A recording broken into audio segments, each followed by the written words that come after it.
రిషి కారులో వెళ్ళిపోతూ ఉంటే జగతి మహేంద్ర చూసి వసు గుర్తొచ్చిందేమో అందుకే అలా సడన్గా వెళ్ళిపోతున్నాడు అని అనుకుంటూ ఉంటారు కదా. తరువాత ఒక పక్కన వసుకి ఎగ్జామ్కి టైం అవుతూ ఉంటుంది. ఎగ్జామ్ కోసం రెడీ అయ్యి వినయ్ కోసం వెయిట్ చేస్తూ ఉంటుంది. వసు చక్రపాణి గారితో, నాన్న చూడు వాడు ఇంకా రెడీ అయ్యి రాలేదు, నాకు టైం అవుతుంది, నేనే వెళ్ళిపోతున్నాను అని అంటుంది వసు చక్రపాణి గారితో. అమ్మ వసమ్మ వచ్చేస్తున్నాడు ఆగమ్మా, నువ్వు అలా ఒంటరిగా వెళ్తే తోడెవరూ రాకపోతే అల్లుడు గారు తెలిస్తే ఎంత బాధపడతారమ్మా, నిన్ను ఒంటరిగా పంపించామని మా మీద కోప్పడతారు, వద్దమ్మా వినయ్ తీసుకువెళ్తాడు లేకపోతే నేను రానా అని అంటారు చక్రపాణి గారు. వద్దులేండి నాన్న, నేను ఎగ్జామ్ రాసి వచ్చే వరకు మీరు బయటే కూర్చోవాలి అంటే మీకు చాలా ఇబ్బందిగా ఉంటుంది, ఎందుకు నేనే వెళ్తాను అని అంటుంది వసు. అంతలో రెడీ అయ్యి వినయ్ వచ్చేస్తాడు. నిన్ను ఎగ్జామ్ టైంకి ఎగ్జామ్ హాల్లో దిగబెట్టే బాధ్యత నాది, ఎందుకు అంత కంగారు పడిపోతున్నావు అని అంటాడు వినయ్. చూడండి నాన్న, లేట్ చేసి మళ్ళీ ఎలా మాట్లాడుతున్నాడో వీడు అని అంటుంది వసు. సరే సరే, మీరు వచ్చిన తర్వాత గొడవ పడుతురు కానీ ముందు ఎగ్జామ్కి తీసుకువెళ్ళి వినయ్, అమ్మ వసమ్మ ఎగ్జామ్ బాగా రాయి అని చెప్తారు చక్రపాణి గారు. అలా వినయ్ వసు ఇద్దరు ఎగ్జామ్ హాల్కి బయలుదేరుతారు. అంతలో వసుకి మెసేజ్ వస్తుంది. ఆల్ ది బెస్ట్ అని రిషి మెసేజ్ పంపిస్తాడు. వసు మెసేజ్ చూసుకుని నవ్వుకుంటూ thank you very much sir అని తను కూడా మెసేజ్ పెట్టి బై సార్ నేను ఎగ్జామ్ హాల్కి వెళ్తున్నాను అని మెసేజ్ పెడుతుంది. ఓకే ఎగ్జామ్ అయిన తర్వాత కాల్ చెయ్యి అని అంటాడు. మెసేజ్ పెడతాడు రిషి. ఓకే సార్, నేను ఫోన్ ఇంట్లోనే పెట్టి వెళ్తున్నాను, ఎగ్జామ్ రాసి వచ్చిన తర్వాత నేను కాల్ చేస్తాను అని వసు మెసేజ్ పెడుతుంది. రిషి కూడా ఓకే బాయ్ అని మెసేజ్ పెడతాడు. బాయ్ సార్ అని వసు కూడా మెసేజ్ పెడుతుంది. తర్వాత వసు చక్రపాణి గారితో, నాన్న నేను ఫోన్ ఇంట్లోనే పెట్టేస్తున్నాను, ఎగ్జామ్ హాల్కి ఎలాగో ఎలా ఉండదు కదా అని అంటుంది వసు. వినయ్ దగ్గర ఉంచులేమ్మా అని అంటారు చక్రపాణి గారు. వద్దులేండి నాన్న, వాడున్నాడు కదా, నాకు ఇంకా ఈ ఫోన్తో అవసరమేముంది, రిషి సార్ కూడా ఎగ్జామ్ అయిన తర్వాత నేను ఇంటికి వచ్చాక ఫోన్ చేస్తానని చెప్పేశాను అని అంటుంది వసు. సరే వసమ్మ అని అంటారు చక్రపాణి గారు. ఒకవేళ మధ్యలో ఏమైనా రిషి సార్ ఫోన్ చేస్తే లిఫ్ట్ చేయండి నాన్న అని అంటుంది వసు. సరే అమ్మ అని చక్రపాణి గారు ఫోన్ తీసుకుని టేబుల్ పైన పెడతారు.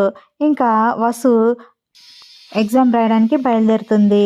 వినయ్ బైక్ మీద వసుని తీసుకువెళ్తాడు. 5 మినిట్స్ ముందే ఎగ్జామ్ హాల్కి రీచ్ అయిపోతుంది వస్తారా.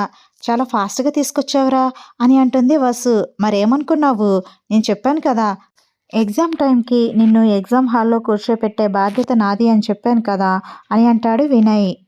సరేరా, ఎగ్జామ్కి టైం అవుతుంది, నేను ఎగ్జామ్ హాల్లోకి వెళ్తున్నాను అని వసుధార వెళ్ళబోతూ ఉంటే, అక్క ఒక నిమిషం ఆగు అని అంటాడు వినయ్.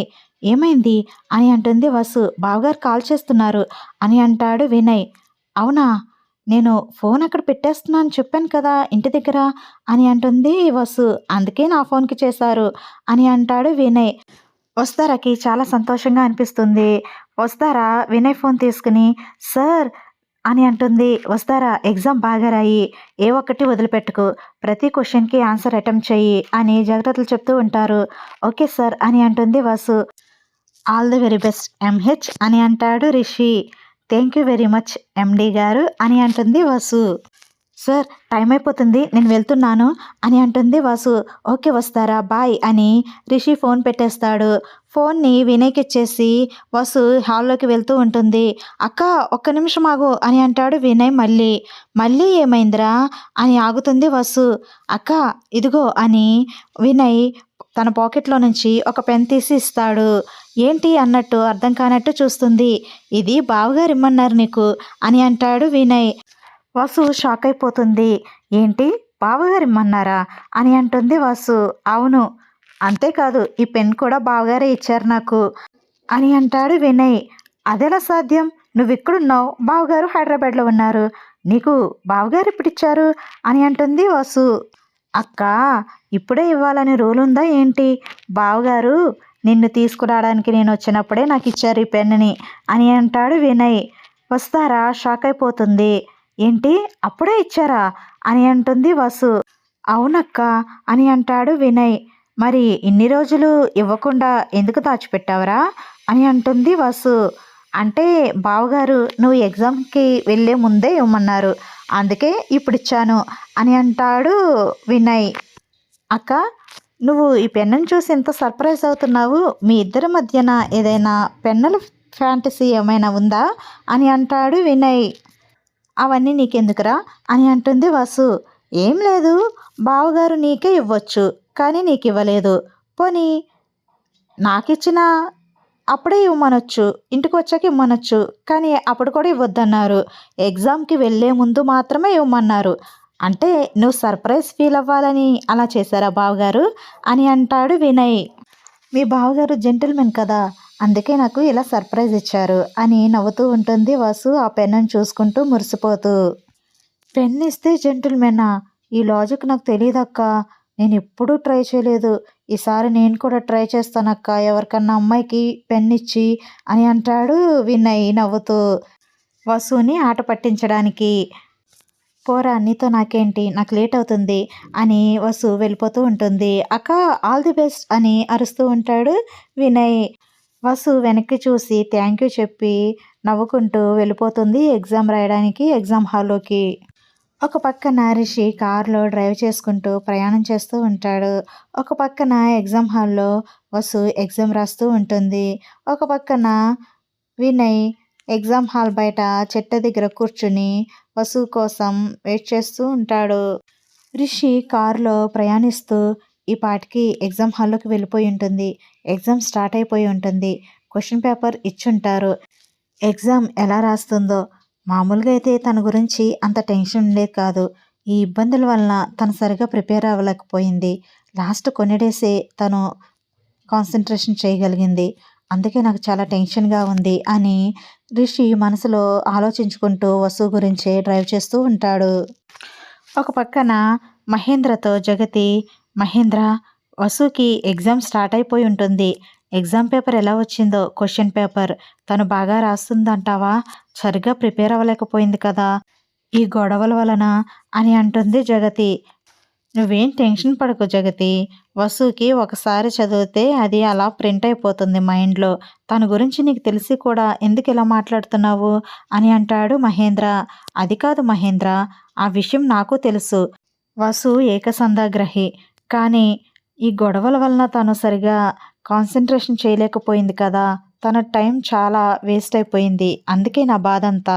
సిలబస్ అంతా కవర్ చేసిందా లేదా అని నా దిగులంతా అని అంటుంది జగతి. ఈ కొన్ని రోజులైనా సరే రిషి దగ్గరుండి ప్రిపేర్ చేయించాడు కదా అని అంటాడు మహేంద్ర. కొన్ని రోజుల్లోనే సిలబస్ మొత్తం కవర్ చేయడం చాలా కష్టం కదా, అందుకే నేను ఆలోచిస్తున్నాను అని అంటుంది జగతి. నువ్వేం అలాంటి ఆలోచనలు పెట్టుకోకు జగతి, వస్తారా ఎగ్జామ్ బాగా రాస్తుంది, నువ్వేం టెన్షన్ పడకు అని అంటాడు మహేంద్ర. ఇంతకీ మన పుత్రరత్నం ఎక్కడికి వెళ్ళినట్టు? కనీసం ఫోన్ కూడా చేసి ఇంతవరకు చెప్పలేదు మనకి అని అంటాడు మహేంద్ర. బిజీగా ఉన్నాడేమో, చేస్తాడులే, అంత కంగారు ఎందుకు మహేంద్ర అని అంటుంది జగతి. ఇంత సడన్గా చెప్పకుండా వెళ్ళిపోయాడు అంటే కొంపదీసి మనం చెప్పిన స్టోరీకి ఇన్స్పైర్ అయిపోయి తను కూడా వెళ్ళిపోయాడా ఏంటి వసు దగ్గరికి అని అంటాడు మహేంద్ర. ఏదో పనుండి బయటికి వెళ్ళుంటాడు మహేంద్ర, నువ్వెందుకు అంతలా ఆలోచిస్తున్నావు అని అంటుంది జగతి. అది కాదు జగతి, అప్పుడు నేను అలానే నిన్ను వదిలిపెట్టి ఉండలేక నీతో పాటు అలా వచ్చేసాను కదా, అందుకే ఇప్పుడు కూడా మన రిషి కూడా అలానే వసుని వదిలిపెట్టి ఉండలేక అనంతగిరికి వెళ్ళిపోయాడేమో అని నాకు డౌటు అని అంటాడు మహేంద్ర. పిచ్చి పిచ్చి డౌట్లు పక్కన పెట్టు మహేంద్ర, నువ్వు కాబట్టి అలా చేసావు, రిషి నా కొడుకు అలా ఏం చేయడు అని అంటుంది జగతి. నా కొడుకు కాబట్టే నాకు ఆ డౌట్ వచ్చింది అని అంటాడు మహేంద్ర. అంటే నీ లక్షణాలు వచ్చినాయి అంటావు అంతేనా అని అంటుంది జగతి. అంతే కదా మరి అని అంటాడు మహేంద్ర. అలా ఏం జరగదు అని అంటుంది జగతి. అలానే జరుగుతుంది అని అంటాడు మహేంద్ర. అలా జగతి మహేంద్ర సరదాగా గొడవపడుతూ ఉంటే అంతలో మహేంద్ర ఫోన్కి కాల్ వస్తుంది. మహేంద్ర ఫోన్ లిఫ్ట్ చేసి స్పీకర్ ఆన్ చేస్తాడు. డాడ్ ఏం చేస్తున్నారు అని అంటాడు రిషి. ఏం లేదు నాన్న, నీకోసం ఎదురు చూస్తున్నాం, నువ్వు వస్తే కాలేజ్కి వెళ్దామని అని అంటాడు మహేంద్ర. నేను కాలేజ్కి రావట్లేదు డాడ్, మీ ఇద్దరే చూసుకోండి, అమ్మ ఏం చేస్తుంది అని అంటాడు రిషి. ఇదిగో పక్కనే ఉంది అని అంటాడు మహేంద్ర. అమ్మా, నేను కాలేజ్కి రావట్లేదు, మీరు వెళ్ళండి అని అంటాడు రిషి. రిషి, రావట్లేదు అంటే ఎక్కడికైనా వెళ్తున్నావా అని అంటుంది జగతి. అవునమ్మా, ఒక ఇంపార్టెంట్ పని మీద వెళ్తున్నాను అని అంటాడు రిషి. ఇంపార్టెంట్ పని అంటే ఏంటి రిషి అని అంటాడు మహేంద్ర. డాడ్, నేను వచ్చాక చెప్తాను అని అంటాడు రిషి. అది కాదు నాన్న, అంటే కాలేజ్ పని మీద లేకపోతే పర్సనలా అని అంటాడు మహేంద్ర. పర్సనల్ డాడ్ అని అంటాడు రిషి. పర్సనల్ అంటే మాకు చెప్పకూడదా అని అంటాడు మహేంద్ర. చెప్పొచ్చు, కానీ ఇప్పుడు చెప్పకూడదు, తర్వాత చెప్తాను అని అంటాడు రిషి. నువ్వేం చెప్పవసరం లేదు, నువ్వెక్కడికి వెళ్తున్నావో నాకు తెలుసు అని అంటాడు మహేంద్ర. మీకెలా తెలుసు, నేను చెప్పలేదు కదా అని అంటాడు రిషి. నువ్వు చెప్పకపోయినా నాకు తెలుసు రిషి, నిన్ను కన్నవాడిని నేను, ఆ మాత్రం కనిపెట్టలేననుకున్నావా అని అంటాడు మహేంద్ర.